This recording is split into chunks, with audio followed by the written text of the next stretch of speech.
नमस्ते दोस्तों, काव्या ढाकल हरियाणवी संस्कृति पर आपका फिर से स्वागत है। आज मैं आपके लिए एक और प्यारी कहानी लेकर आई हूँ, भगवान की माया। चलिए कहानी शुरू करते हैं। एक बार नारद जी मृत्युलोक का भ्रमण कर रहे थे। मृत्युलोक में दुख, शोक और संताप से पीड़ित मानवता को देखकर नारद जी बड़े दुखी हुए। वहां से नारद जी सीधे विष्णुलोक पहुंचे और भगवान विष्णु से बोले, प्रभु, मृत्युलोक पर बहुत दुख, शोक और संताप है। आप उनके कल्याण के लिए कुछ करते क्यों नहीं? भगवान विष्णु बोले, नारद, जो मनुष्य योग का अनुसरण करेगा उस पर मेरी माया का असर नहीं होगा, वो हमेशा आनंदित रहेगा। लेकिन जो केवल भोगों में लगा रहेगा उसे मेरी माया दुख, शोक और संताप ही दे देगी। नारद जी बोले, प्रभु, आपकी माया के बारे में मैंने बहुत सुना है लेकिन कभी देखा नहीं। कृपा करके आप मुझे अपनी माया दिखाएंगे। भगवान विष्णु बोले, नारद, तुम तो हमेशा मुझ में विचरण करते हो, इसलिए मेरी माया तुम्हें आवृत नहीं कर सकती। अतः तुम माया को देखने की जिद छोड़ दो।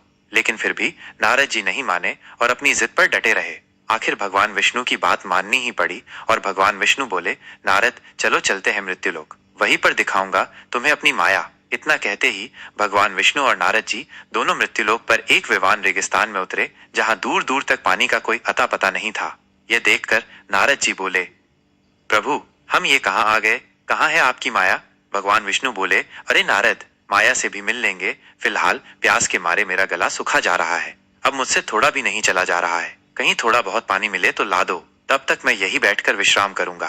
प्रभु को प्यास लगी थी, पानी तो लाना ही था। यह सोचकर नारद जी पानी की तलाश में रेगिस्तान में निकल पड़े। चलते चलते वह एक नदी पर पहुंचे। वो कमंडलू में पानी भरने ही वाले थे कि उन्हें विचार आया कि स्नान करके ही प्रभु के लिए पानी ले जाना चाहिए। यह सोचकर नारद जी ने नदी में छलांग लगा दी। जैसे ही नारद जी ने नदी में छलांग लगाकर निकले, बाहर का नजारा कुछ और ही था। जैसे ही नारद जी अपना कमंडलू लेने के लिए आगे बढ़े, उनके कमंडल की जगह एक सुंदर युवती खड़ी थी। वह युवती इतनी सुंदर थी कि उसी क्षण वह नारद जी के हृदय में बस गई। नारद जी ने सारी बातें भूलकर उसके सामने शादी का प्रस्ताव रख दिया। सुंदरी तो आई ही इसी मंशा से थी, अतः वह झट से मान गई और नारद जी को अपने घर ले गई। वहां जाकर पता चला कि वह एक राजकुमारी थी। वह अपने पिता की इकलौती बेटी और उस राज्य की इकलौती राजकुमारी थी। राजा ने अपनी पुत्री के स्वयंवरित पति से उसका विवाह करवा के उसे ही उस राज्य का उत्तराधिकारी घोषित कर दिया। अब तो सम्राट बनकर नारद जी के दिन बड़े ही आराम से बीतने लगे। ऐसे दिन पर दिन बीतते गए और महाराज की परम सुंदरी महारानी ने 2 पुत्र रत्नों को जन्म दिया। सम्राट बने नारद जी अपने राजकुमारों को देखकर खुशी से फूले नहीं समाते थे। तभी अकस्मात एक दिन नदी में बाढ़ आ गई। पूरा राज्य तहस नहस हो गया। विशाल अट्टालिकाएं धुल में मिल गईं और कोई तपकर मर गया तो कोई डूबकर मर गए। किसी तरह नारद जी ने अपने परिजनों को बचाया। वो अपनी बीवी और पुत्रों को एक नाव में बिठाकर सुरक्षित स्थान पर ले जाना चाहते थे, लेकिन तभी नदी में एक और तूफान आया और नाव उलट गई। दोनों बच्चों को तो नारद जी ने पकड़ लिया, किंतु महारानी बह गई। नारद जी बड़े दुखी हुए, लेकिन मजबूरी में सिवाय देखने के कुछ कर न सके। किसी तरह बच्चों को सुरक्षित लेकर वह किनारे पर पहुंचे, लेकिन अब उनके पास खाने खिलाने के लिए कुछ नहीं था। बच्चों को बड़ी जोर से भूख लगी तो वो जोर जोर से रोने लगे और देखते ही देखते बच्चों ने भूख से प्राण त्याग दिए। ये देखकर सम्राट नारद घोर विषाद में डूब गए। अकेले पड़ गए नारद जी ने जीने का कोई सहारा न देख स्वयं का प्राणांत करने की सोची और नदी में छलांग लगा दी। तभी नदी के बाहर बैठे भगवान विष्णु बोले, अरे नारद, मैं वहां तुम्हारी प्रतीक्षा कर रहा था और तुम यहाँ स्नान कर रहे हो। मैंने तुम्हें पानी लाने के लिए भेजा था, इस मायावी नदी की दुनिया में खोने के लिए नहीं।